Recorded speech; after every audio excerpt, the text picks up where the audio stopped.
The desert was alive with silence, the kind of silence that pressed down on a soul, making every heartbeat sound louder than a drum. The canyon walls glowed red in the setting sun, long shadows crawling like spirits across the stone. Nalin moved, carefully through the scrub, her woven basket balanced against her hip, her dark eyes scanning the ground for the herbs her grandmother had taught her to find.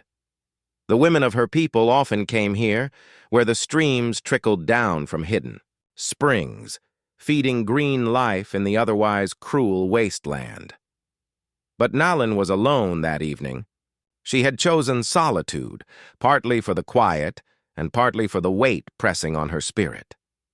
Her people had suffered too many raids, first from rival bands, then from white settlers who pushed deeper into Apache lands.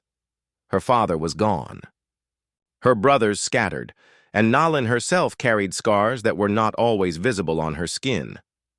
Gathering herbs gave her purpose, but tonight even purpose seemed fragile, like dry grass ready to catch fire in a single spark. The spark came suddenly. Rustle in the rocks above, followed by a sharp whistle.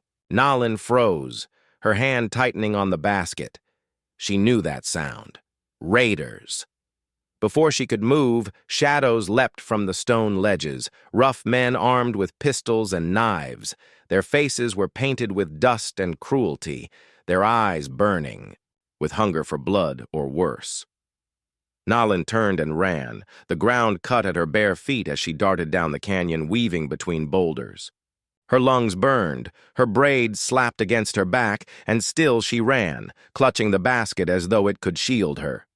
But the men were faster, closing in with laughter that echoed against the canyon walls. She tried to scream, but the sound caught in her throat. She stumbled, and in that heartbeat, a hand like iron clamped her arm, wrenching her backward. Another blow struck her side, sharp as fire. She gasped, the world spinning, colors fading into shadows. A knife flashed, a voice cursed, and then she was falling, her body crumpling against the rocks, the basket scattering its precious herbs across the dust. The men stood over her, muttering. One spat, another laughed. "Leave her," one growled, his voice harsh with disdain. "She's no use now." Boots scuffed stone. A shadow passed across her dimming vision. And then, silence. They were gone, as quickly as they had come. Nalin lay still, the world narrowing to pain and the taste of blood in her mouth. Her chest rose in shallow gasps. The canyon above blurred into streaks of red and gold, like fire painted across the sky. She thought of her mother's face, long gone. She thought of her people, scattered like the herbs that had spilled from her basket. She thought of death, and for the first time, she welcomed it.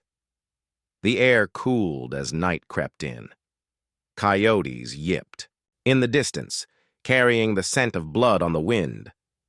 Nalin's body grew heavy, her eyelids drooping. The earth beneath her seemed to whisper, pulling her into its embrace. She felt herself slipping away, beyond pain, beyond fear. Yes, she thought, it is time. Death has found me at last. Her breath slowed, her body stilled.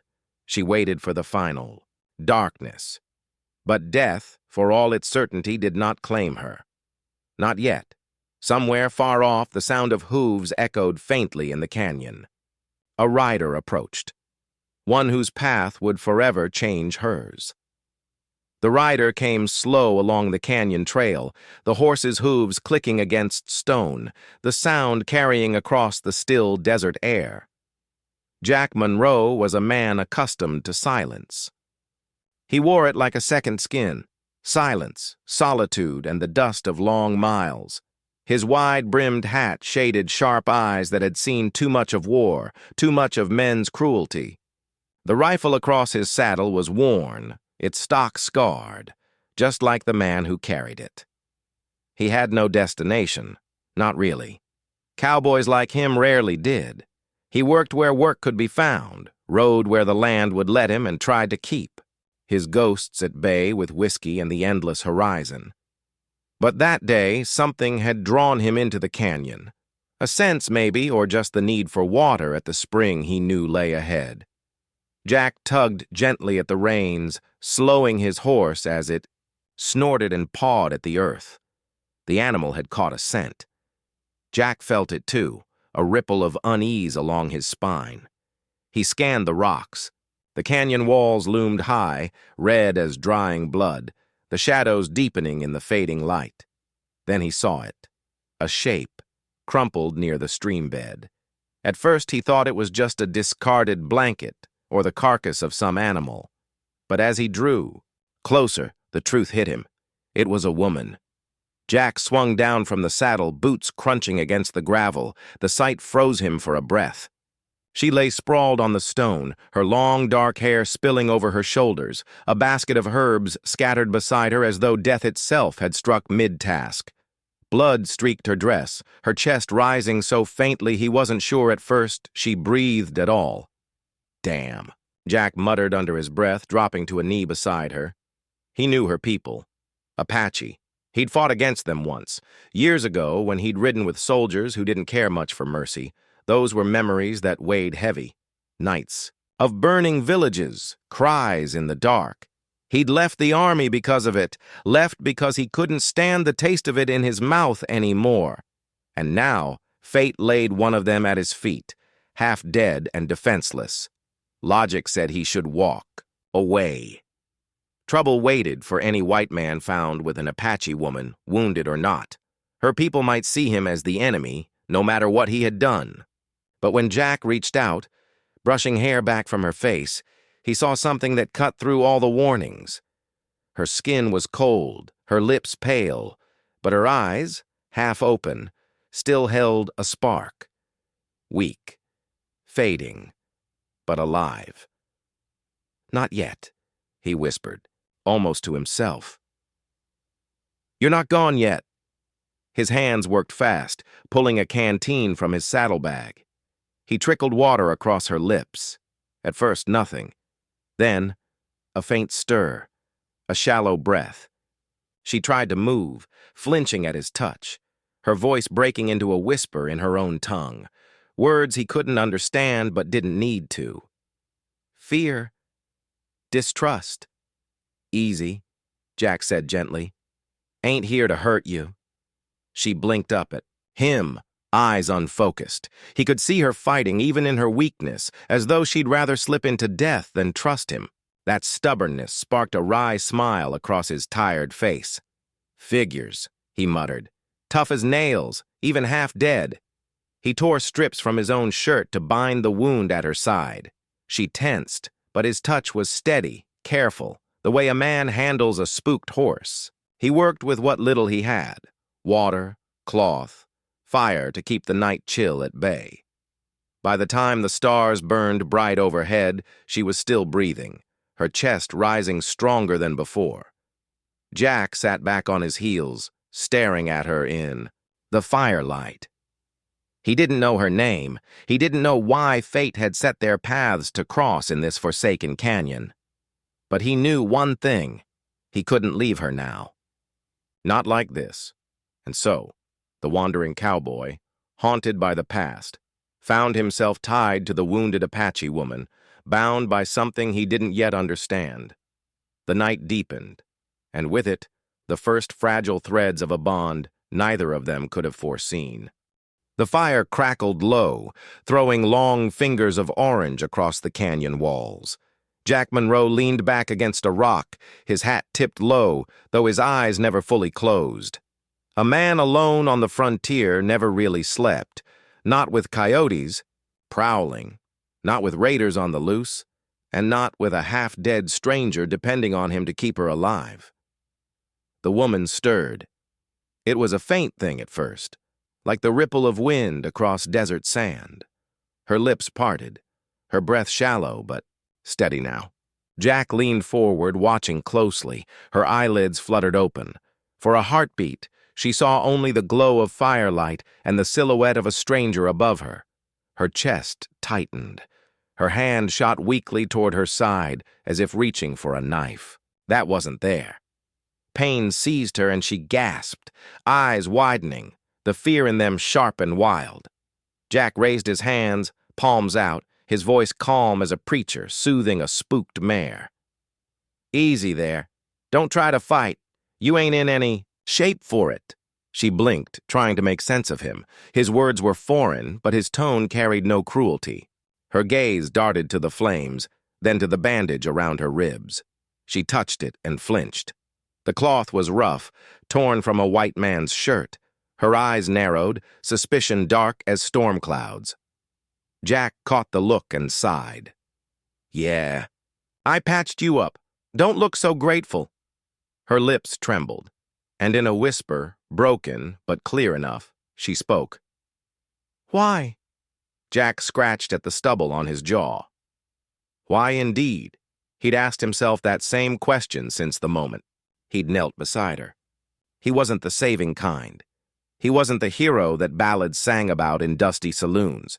But when he'd seen the spark in her eyes, dying but not dead, he'd felt something stir inside him, something he thought he'd buried years ago.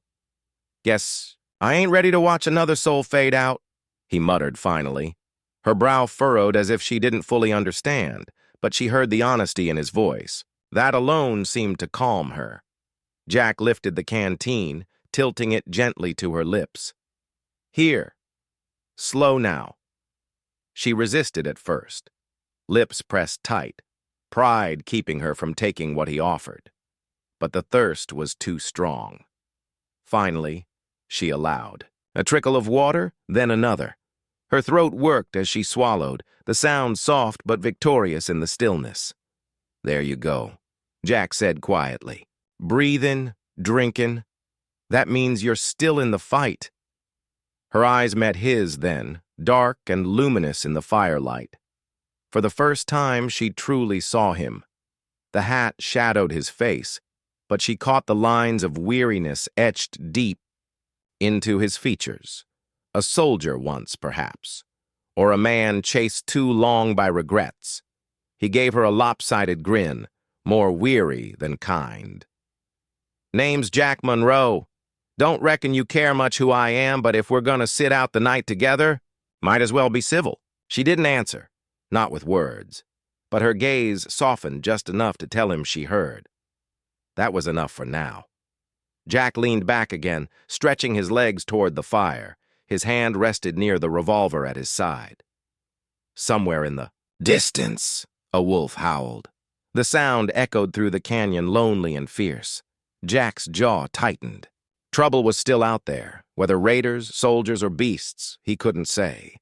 But he knew the desert didn't forgive the weak. His eyes drifted back to her.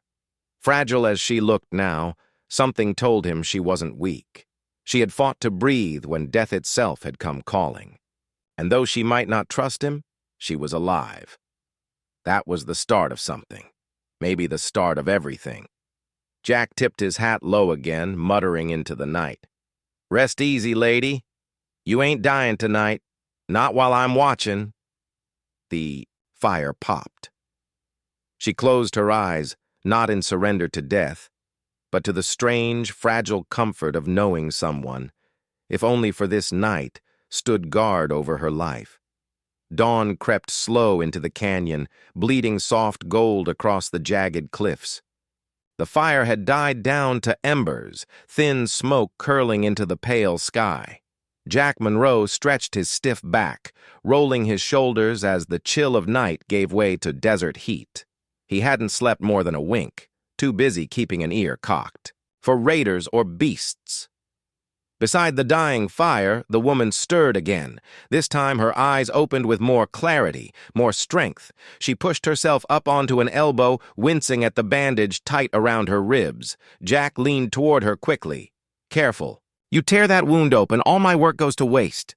Her gaze snapped to him, dark and sharp, mistrust flaring like a drawn blade. She pulled away, inching toward the canyon wall as though distance could protect her. Her lips formed words in her own tongue, soft, clipped, and edged with suspicion. Jack didn't understand them, but the meaning was clear. "Who are you, and why are you here?" Jack raised his hands, palms outward again. "Don't get riled. Ain't no harm in me, just a cowboy riding through." Her expression hardened. She didn't believe him. Why should she? To her, he was white, an intruder. Men who wore his skin had stolen her people's land, burned their camps, left bodies behind. And now this one dared sit close to her, dared bind her wounds. She clenched her jaw, forcing herself upright despite the pain.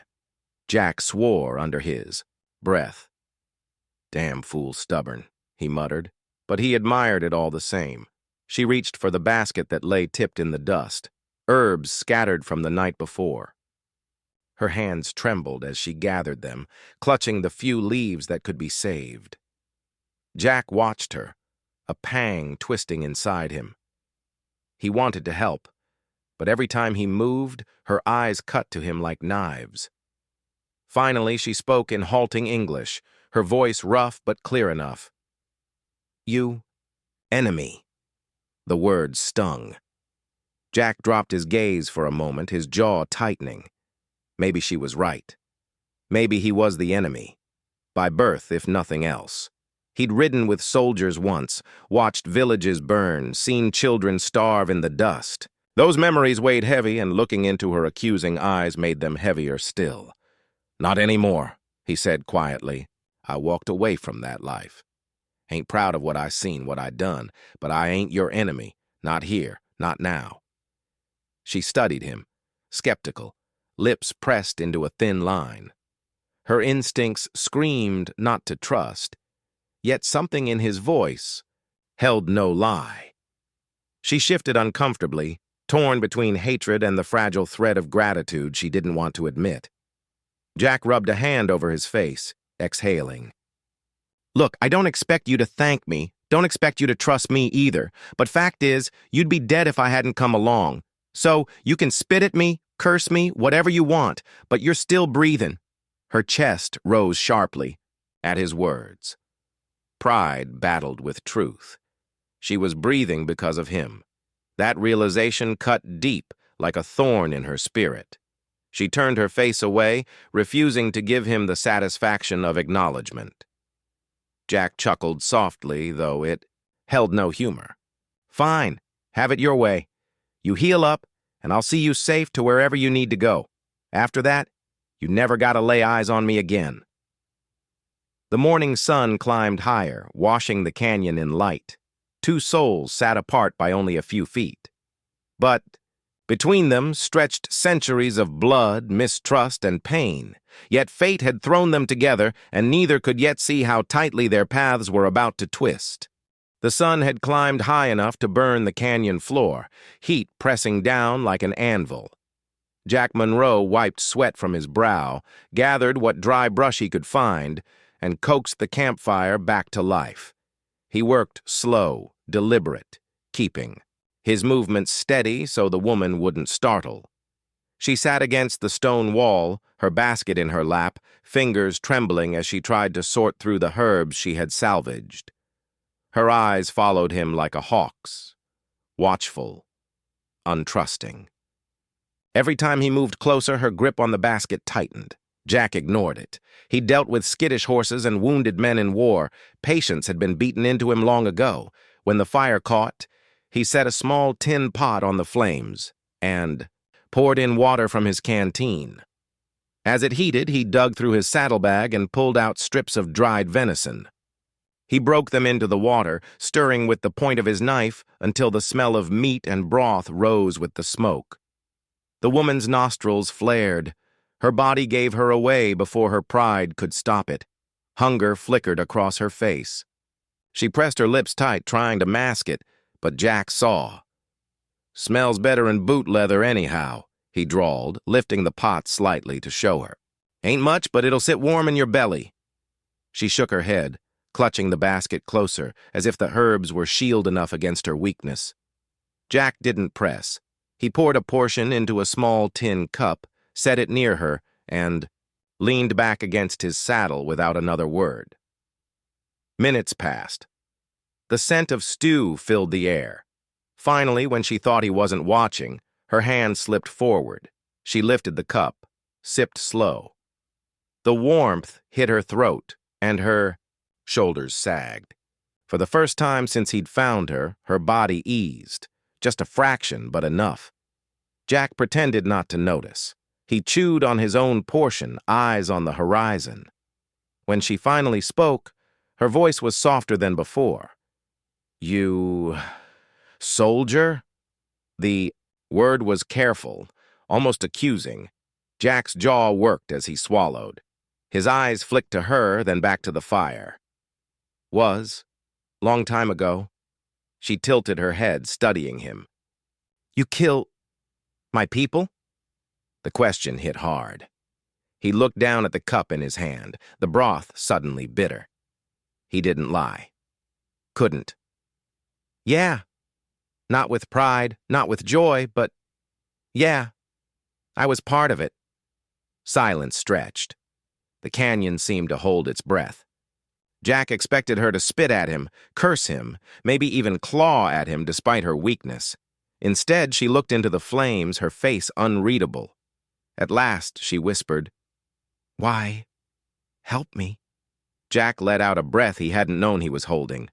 "Because I'm tired of burying folks, tired of watching the desert take what's left.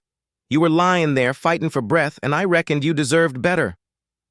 She didn't answer, but her eyes softened, just enough to show she had heard him. The two of them sat in that uneasy peace, firelight flickering across their faces. One cowboy haunted by his past, one Apache woman wounded by the present. They were bound together by nothing but survival and the thin flame between them. For the first time since her fall, Nalin, the name she had not yet spoken, felt warmth not only in her body, but in her spirit. She wasn't ready to trust. Not yet. But she wasn't alone anymore. And in the desert, that meant everything. The canyon had a way of swallowing sound after dark. The fire crackled low, sending sparks upward where stars already burned fierce, against the black. Jack Monroe sat cross-legged, hat tilted back, his rifle resting across his knees. The woman, still silent, still guarded, sat opposite, her back against the stone. She had eaten a little more of the stew before retreating into herself, wrapping her arms around her ribs as if holding the wound together. Jack hadn't pressed her with questions. He knew the look of someone who carried too many already. Instead, he let the night breathe between them, heavy with the smell of smoke and sage. It was she who broke the silence first. "My name," she said, her voice low, halting as though each word cost her, "is Nalin." Jack lifted his eyes. He nodded once, slow. "Nalin. Suits you." She gave no sign of thanks, only turned her gaze skyward. For a long moment, she seemed far away, her face lit silver by starlight. When she spoke again, the words came soft, almost like a confession whispered to the desert itself. "My people, gone. Many dead. Some taken." Her throat tightened, and she looked back at the fire, unwilling to let him see the weakness in her eyes. "I was left." Jack didn't say sorry. He'd learned long ago that words like that never filled graves. He just listened. "They come at night," she continued, voice flat as though speaking of ghosts. "Fire, guns, horses, men with no honor. My mother. My father. I hear their cries still." She pressed a trembling hand to her ribs. "I think death find me too." Jack swallowed hard. He knew those cries. He'd heard them in Mexico, in villages burned for nothing but orders shouted by men who never carried the burden of their commands. He felt the weight of it pressing down on him, heavier than the desert night. "Death almost did," he murmured. But it didn't. Not yet. Nalin's eyes narrowed. "Why not? Why you stop it?" Jack stared into the flames, jaw tight. For years he'd run from the question, but here, with her eyes burning into him, the truth clawed its way out. "Because I've seen too much dying," he said finally, voice raw. Men, women, children, it don't matter. I was part of it once. Thought it was duty, thought I was doing right. But when the smoke cleared, all I ever saw was ashes.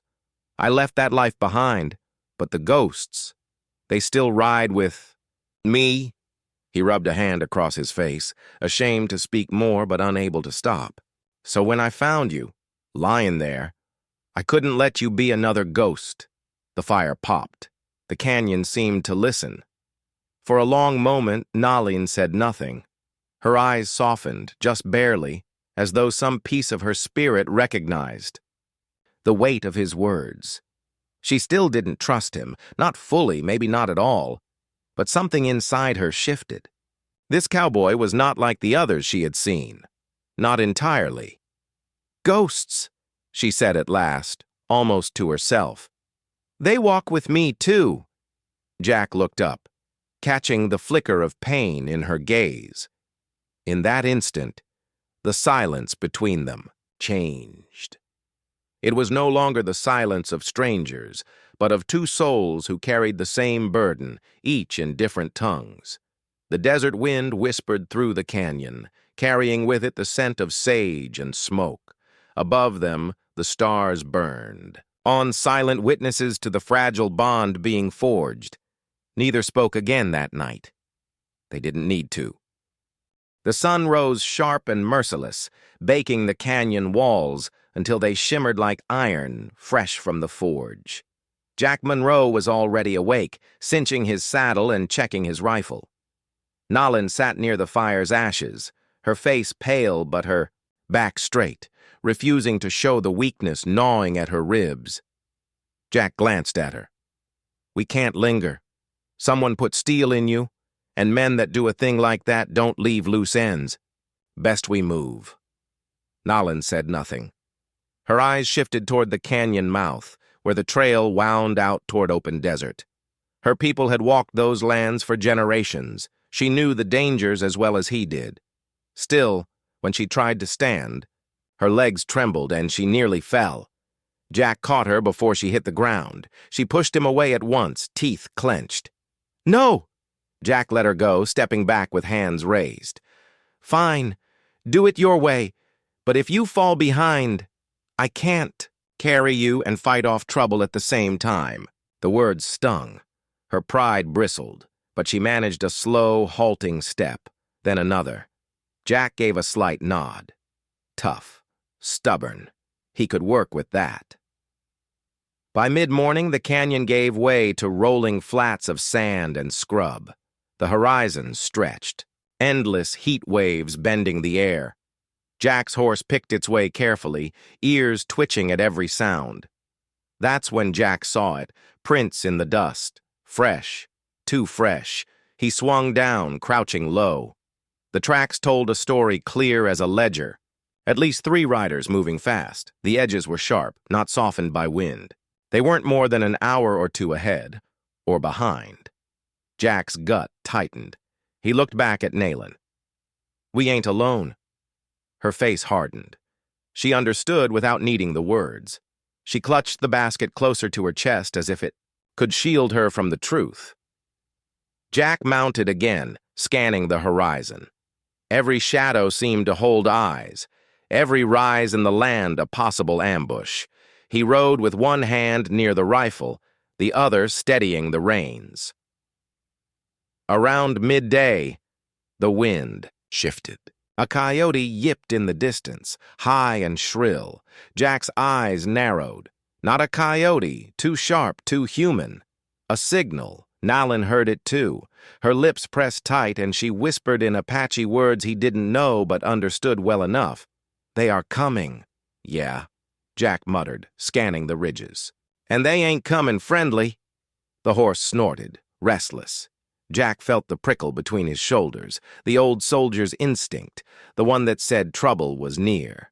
He slowed their pace, guiding Nalin toward a cluster of rocks that jutted from the earth like the bones of giants. "Shelter there," he said. She shook her head, fierce despite her wound. "Trap!" He gave her a hard look. She wasn't wrong. Still, out here in the open, They were little more than silhouettes waiting to be shot from the saddle. He spat into the dust. Better a trap with cover than dying in plain sight. They pressed into the rocks, shadows falling cool against their skin. Jack slid from the saddle, rifle in hand, and scanned the horizon again. The desert lay still. No dust clouds, no shapes, nothing. But the silence was too deep, too heavy. He knew what that meant. "They're out there," Jack whispered. Nalin clutched her herbs tighter, but her chin lifted. She wasn't just waiting for death anymore. She was ready to face it, and Jack, standing with rifle steady, knew the fight was coming fast. The shadow of pursuit was no longer just a whisper in the dust. It was at their heels. The desert held its breath. The rocks stood silent, the air heavy with heat. But Jack Monroe knew the quiet was only a mask. Danger crouched out there, waiting. He rested his rifle across a stone, scanning the horizon. The land rippled in waves of heat, but against the shimmer, he caught it, a flicker of movement, a dust plume rising faintly. Riders. 3, maybe 4, he muttered. Coming fast. Nalin pressed her back to the rock, one hand clutching. Her side, the other still gripping the herbs she refused to abandon. Her dark eyes burned, not with fear, but with the hard resolve of one who had lost everything already. Jack glanced at her. "You stay low. Let me handle it." Her chin lifted, proud despite the wound. "No, I fight." Jack frowned. "You can. Barely stand." Her lips curled into something between a grimace and a smile. "Still, I fight." Before he could argue, the riders broke into view. 4 of them, faces twisted with dust and malice. Raiders, the same kind who had left her for dead. Their laughter carried across the flats, sharp as knives. One lifted a rifle, pointing straight toward the rocks. Jack swore under his breath. "Here we go." The first shot cracked the silence, a bullet sparking off stone inches from Jack's head. He ducked, steadied his rifle, and fired back. One raider's horse reared, throwing its rider into the dirt.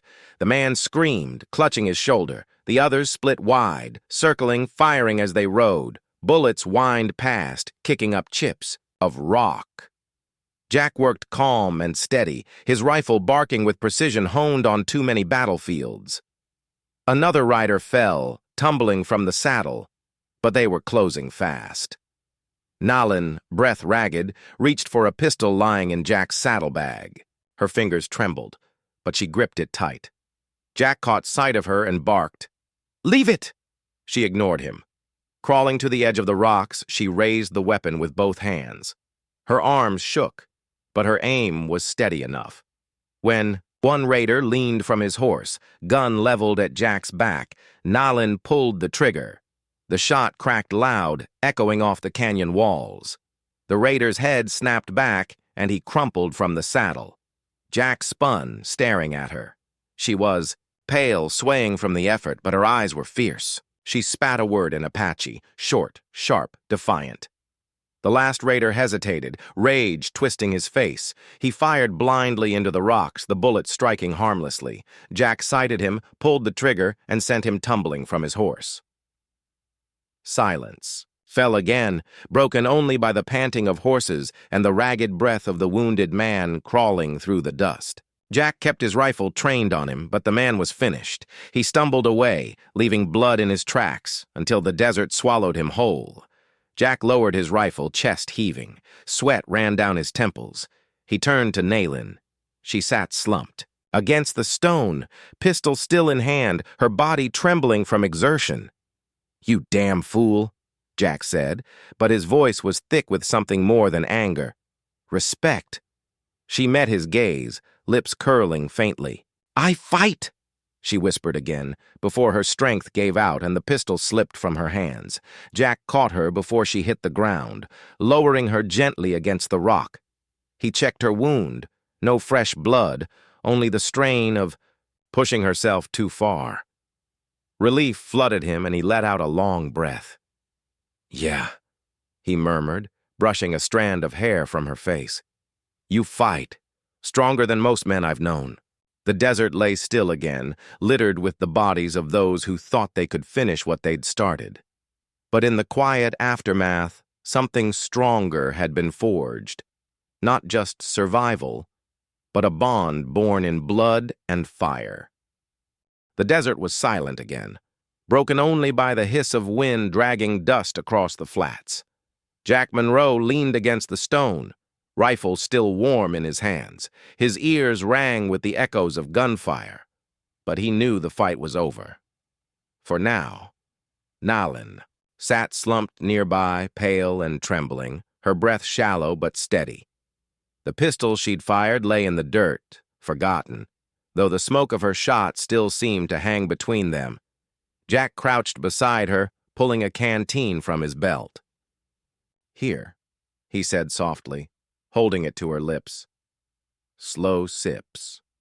She obeyed, swallowing carefully. When she lowered the canteen, her gaze lingered on him, sharp yet softened by something new.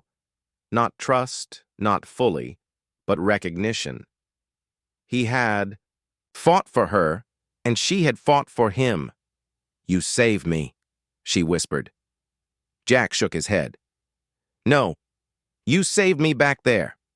If you hadn't put a bullet in that bastard, I'd be buzzard feed." Her mouth curved faintly, the smallest ghost of a smile. "Then we even," Jack chuckled under his breath, though his chest ached with something deeper than humor. "Even, huh? Don't feel like it. Feels like I owe you plenty still." He tore another strip from his shirt and checked the bandage at her ribs. The wound hadn't opened, though the effort had drained her. His touch was careful, practiced, but gentler than a soldier's. She watched him, eyes narrowing as if trying to see through the armor he wore inside. "You fight. Like warrior," she said at last, "but not same as them." Jack's jaw tightened. "I was the same once. Rode with men who thought killin' was glory. Took me too long to see it was just death dressed in a uniform. Walked away before it poisoned me all the way through." Her gaze softened.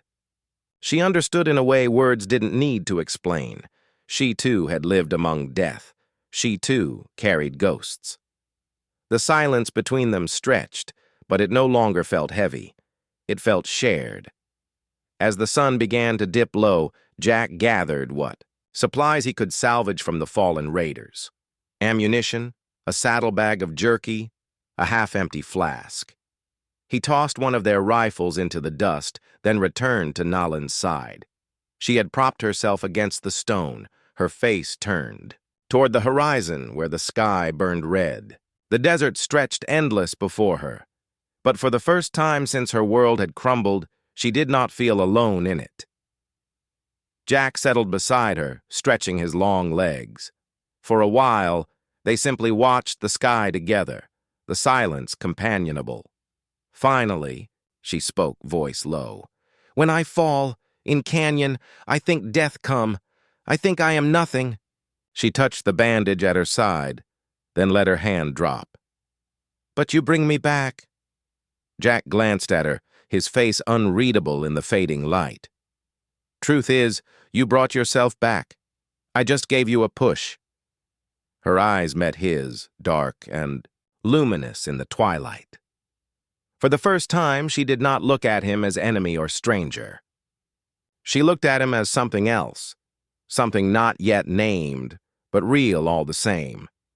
Jack tipped his hat low, a crooked smile tugging his lips. "Guess we're both still breathing, and that's something to hold on to." The desert night rose around them, carrying the chill and the song of distant coyotes.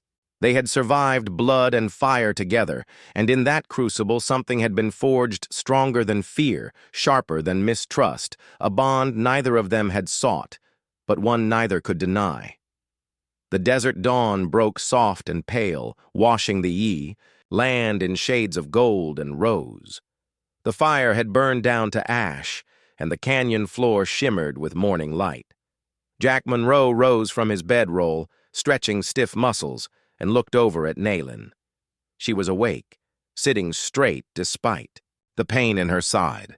Her dark hair caught the early sun, strands glinting like obsidian. She held her basket of herbs in her lap as if it were a lifeline to a world she had lost. Jack cleared his throat. "We'll need to move soon. Sun's only gonna get hotter. And raiders might still be sniffing around." Nayland nodded faintly. She tried to rise on her own, teeth gritted against the strain, but her legs wavered. Jack stepped forward, steadying her with one arm. For a moment, she stiffened at his touch. Then, slowly, she let herself lean just enough to keep from falling.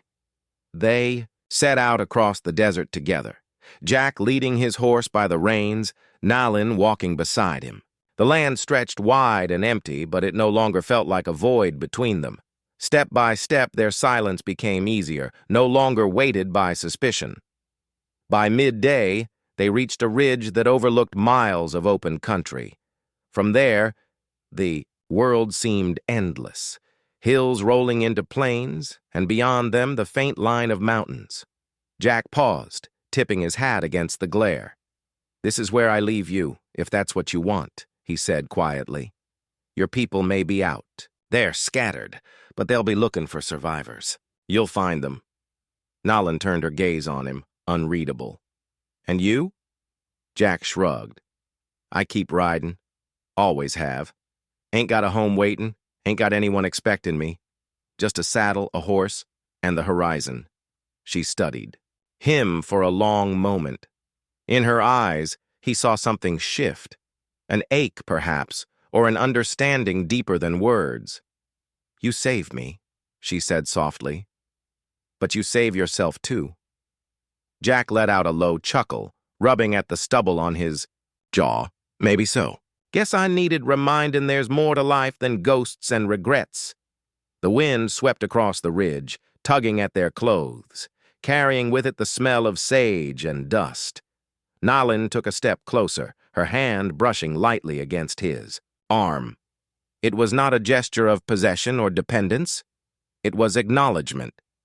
A choice.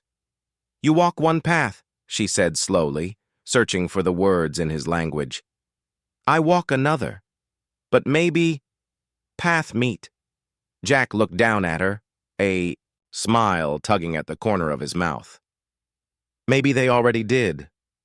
They stood together in silence, the sun rising higher, painting the horizon with fire.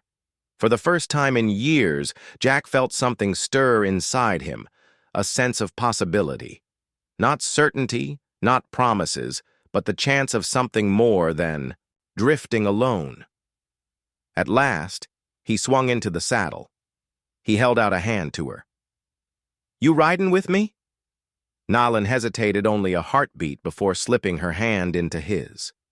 He pulled her up behind him, careful of her wound. She settled against him, her grip steady but not desperate.